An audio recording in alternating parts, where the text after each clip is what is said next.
This week we are talking about social interaction, and we're really happy about this because it allows us to show you one of our favourite videos, which is a lovely video of a dad and his baby, and shows us some brilliant stuff that's dead easy to do that helps develop social interaction skills. So here it is.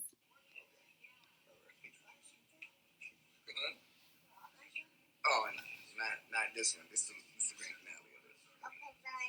Yeah, that's the last one. That's what I was wondering. I don't know what they're gonna do next season because they did some stuff this time. Exactly what I was thinking. Oh yeah, yeah, yeah. Right. Don't bring that in. You know what I'm saying? Don't do the same stuff. You know what I'm saying? Yeah, I was like that. Yeah.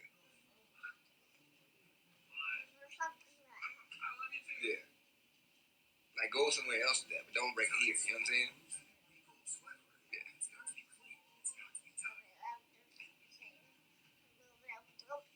That's what I said. And then it was like, you know what I'm saying? And I was like, what in the world? Don't do that here. You know what I'm saying? Yeah. Yeah. Yeah. Really? I thought the same thing. We think a lot alike, huh? Oh, that's crazy. Right. So the reason that we all love that video is because that dad is naturally following the kind of three golden rules of developing interaction skills. And it might not be interaction skills just for young children like that. It might be for children who are at very early stages of communication, but actually children who are at the later stages might be using a bit more language, also really benefit from you getting on the same page as them. That makes for really useful and warm interactions, which really helps to teach them stuff. So the three golden rules that we saw there, the first one was that he was following his little one's focus of attention. So they both were watching telly, and he went with that as to, this is what we're interacting about, this is what this is all about, this is what we're talking about. That might not be something, when you have a look at what your child is focused on, it might not be something particularly conventional. There might be something quite unique to them that they like to focus on, that they like to play with. But go with that, because that is the place where they feel happy. That is the thing that is meaningful to them. I once had a brilliant situation in a clinic where I was working with a mum and a little boy with autism who had come in to work on social interaction skills. And we had lots and lots of toys laid out in the clinic. But what the little boy did after a while was go to his mum's handbag and get out a packet of Jammy Dodgers.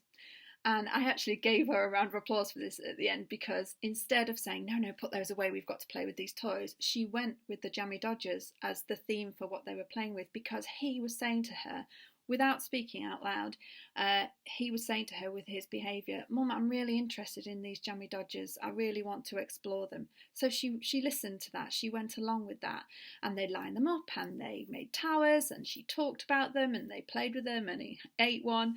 And it really worked as a way to sort of get into his interests, get into his mindset.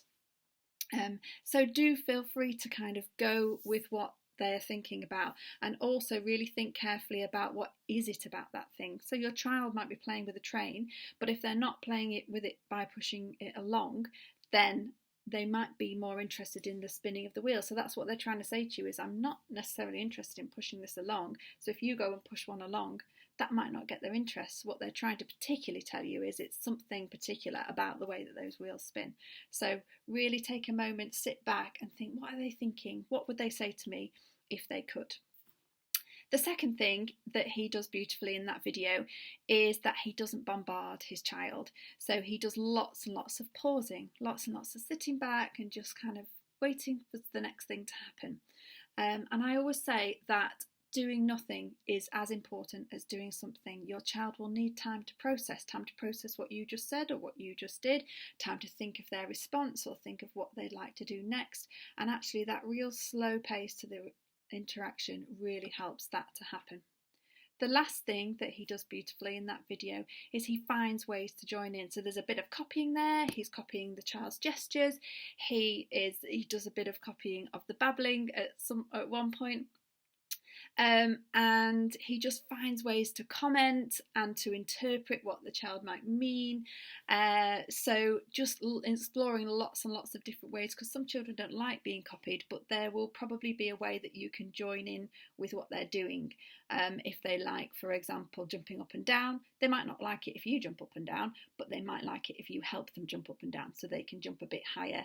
If you held onto their hands while they were jumping on a trampoline or on an exercise ball or something like that, they might enjoy that, and it gives you that opportunity to do a little bit of pausing to see what they will do next to take that interaction forward. So you might want to have a look at that video. It's a lovely watch anyway, but to look out for those things, because actually working on interaction skills can be really quite relaxed, and doesn't need to be hard work, and you can really enjoy it, as you can see there.